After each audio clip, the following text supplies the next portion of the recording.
अगर शिव से आपका मन बार बार जुड़ने लगे तो शिव अच्छे लगने लगे। हम लोग को शिव अच्छे लगते नहीं। हाथ देता होता है इसीलिए बढ़िया बाप है, उम्र ठीक है, नहीं दिया तो बस खत्म। लोग नहीं कहता बेटवा साहब, अरे बाबूजी से जब मांगो तब दे देते हैं, इसीलिए फिट है हमारा बाप। और नहीं दिया साला बुढ़ा बकर बकर करते रहता। महादेव के साथ भी यही, हम लोग बर्ताव भी वैसा ही करते हैं महादेव के साथ, जो अपने घर के बूढ़े बुजुर्गों के साथ करते हैं। एक कमरा, बेटा कमा रहा है, बढ़िया है, एक कमरा दे दिया, हमने देखा एक कमरा दे दिया घर के एक साइड में, माँ या बाबूजी उसमें रहते हैं, समय पर खाना मिल गया, जरूरत हुई तो दवा भी चली गई। घर के किसी भी आयोजन में उससे राय नहीं ली जाती। घर के दैनिक कार्यक्रमों में उससे कोई परामर्श नहीं लिया जाता। बाप आज खाएगा क्या, यह डिसीजन बहू लेती है या बेटी लेती है या बेटा लेता, उसे नहीं पूछा जाएगा। कहे कि अब तो 70 साल का हो गया, इससे पूछ के क्या होगा, जे दे दो साल खाएगा। क्या आप महादेव के साथ ऐसा नहीं करते हैं? घर में एक पूजा घर बना दिया, कोई है जो जल चढ़ा देता हूं या प्रणाम कर लेता हूं या अगरबत्ती जला देता हूं, आपको कोई मतलब नहीं है।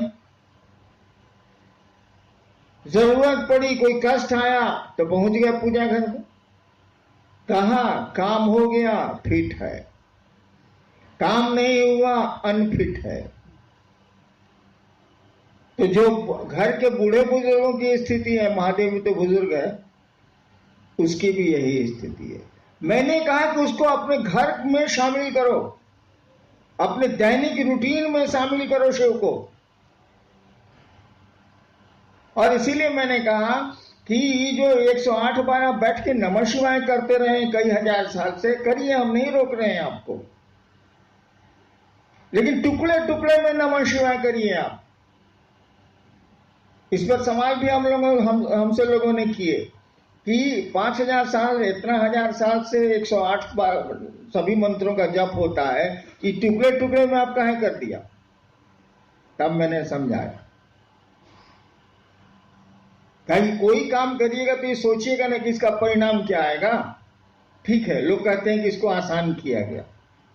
अगर कैंसर की दवा आसान कर दी गई है और कैंसर नहीं ठीक होता है, तो आसान चिकित्सा बढ़िया कि भारी चिकित्सा बढ़िया? साला ठीक ही नहीं होता आसान से, तो हम क्या करें, भारी तो करना ही पड़ेगा। हमने कहा कि टुकड़े टुकड़े में आप नमः शिवाय करिए। अभी बैठे हैं, सांस पर नमः जाने दीजिए, शिवाय उतरने दीजिए, एक बार करिए, छोड़ दीजिए। फिर थोड़ी देर के बाद सांस पर याद आ जाए शिव, या माहौल मिल जाए वैसा, या कोई कारण हो, सांस पर एक बार नमः चढ़ाइए और शिवाय उतार दीजिए। जब भी सांस पर नमः शिवाय करेंगे आप, जिसको अजपा जब बोलते हैं, करेंगे आप, आपका मन शिव की ओर जाएगा ही जाएगा। माला पर करेंगे तो मन बकरी पर भी जा सकता है,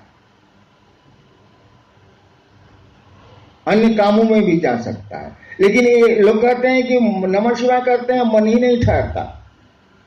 हमने कहा जरा एक बार नमः शिवाय करिए तो ठहरता है कि नहीं ठहरता है? ठहरेगा ही ठहरेगा। इस तरह से दिन भर में जो बार मन करे तब आप कीजिए, कंटिन्यूअस करिएगा तो गड़बड़ाएगा, लगातार करिएगा तो गड़बड़ाएगा। चलिए, विषय तो है कि जिज्ञासा और समाधान, देखते हैं जिज्ञासा क्या।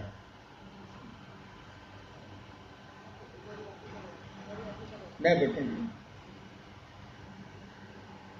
क्या चाहिए? नवादा वारसलीगंज से हैं।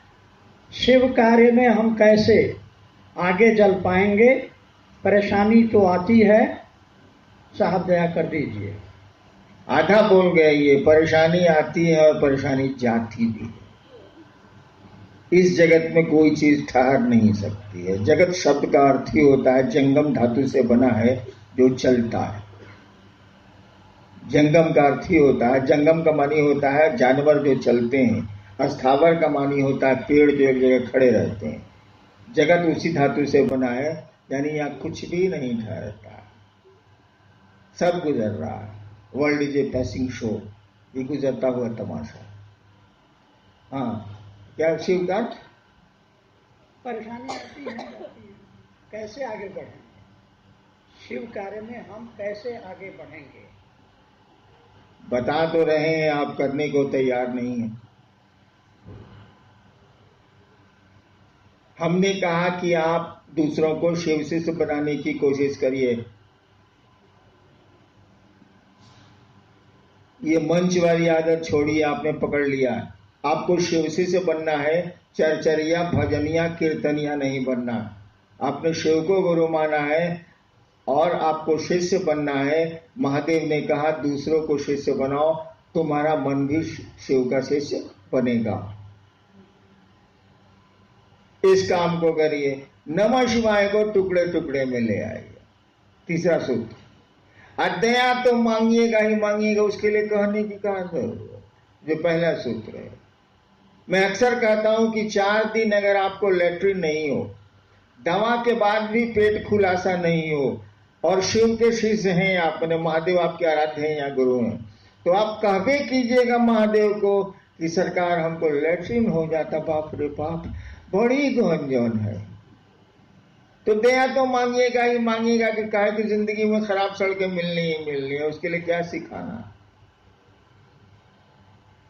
2 चीज सीखने जैसी है, एक दूसरों को शिव शिष्य बनाने की मानसिकता, और दूसरा नमः शिवाय से अपने गुरु को प्रणाम। इसको करिए, तब भी नहीं होगा कर दिया जाएगा। आप पैदल नहीं चल सकते हैं तो गाड़ियां बनी हैं कि नहीं बनी, बसें बनी हैं कि नहीं बनी हैं। अध्यात्म में भी बसें हैं, गाड़ियां हैं, चलिए तो भाई साहब, चलने की मानसिकता में तो आइए भाई साहब। अब आपको धनबाद जाना ही नहीं है तो कोई बस लाए, ट्रेन लाए, जहाज लाए, क्या फर्क पड़ता है। लेकिन धनबाद जाना ही जाना है तो उपाय हो जाएंगे, उपाय हैं। नेक्स्ट जी, मान्य है कि गुरु भाव सत्ता है, उनका शिष्य होने के लिए शिष्य भाव देना होगा। क्या जगत गुरु की शिष्यता में भाव आवश्यक है?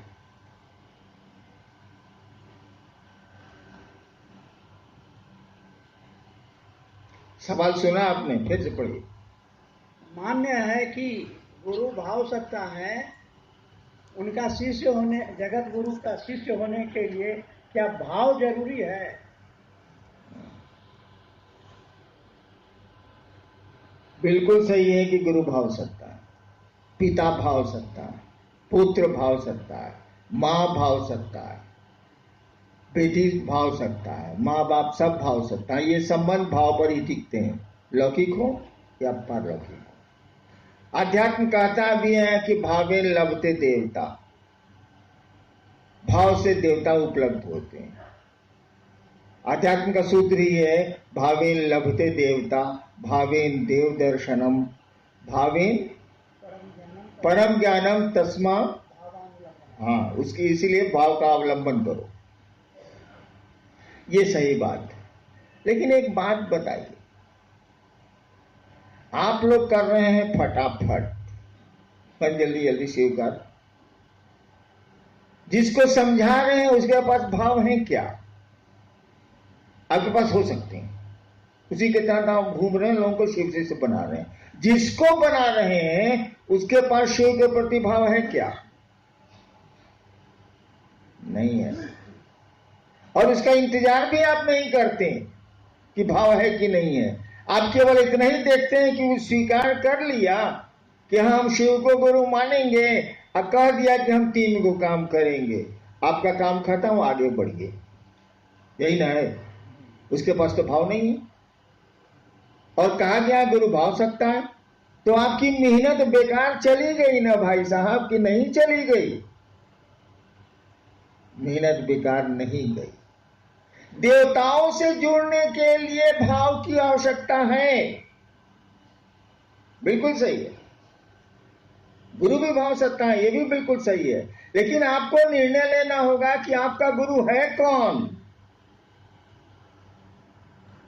आपका मास्टर है कौन। आपका गुरु है शिव, जो गुरुओं का गुरु है, उससे बड़ा गुरु हो ही नहीं सकता है, वो ईश्वर गुरु है, ईश्वर है इसलिए गुरु है।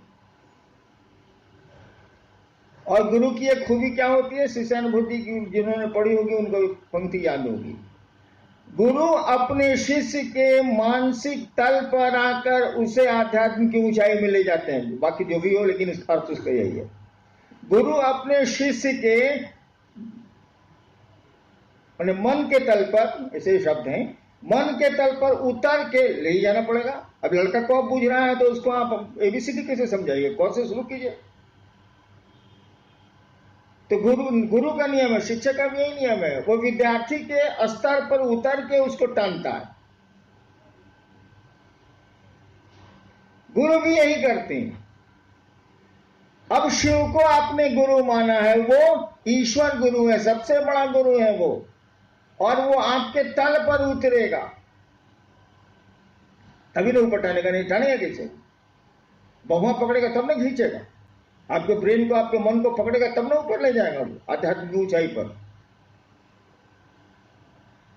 जब शिव गुरु होते हैं तो भाव के स्तर पर नहीं, विचार के तल पर भी उतरते हैं। और नीचे करूं मैं, वो विचार नहीं, कुविचार के तल पर भी उतरते हैं। ठीक है, गुरु भाव सत्ता है, शिव भी गुरु के रूप में भाव सत्ता है, लेकिन गुरु के रूप में उस भाव सत्ता को विचार और कुविचार के तल पर, गलत विचार, कुविचार के तल पर आना पड़ता है अपने शिष्य के लिए, तब आध्यात्म की ऊंचाइयों में धीरे धीरे ले जाना पड़ता है। उदाहरण देख लीजिए, मैं खुद हूं,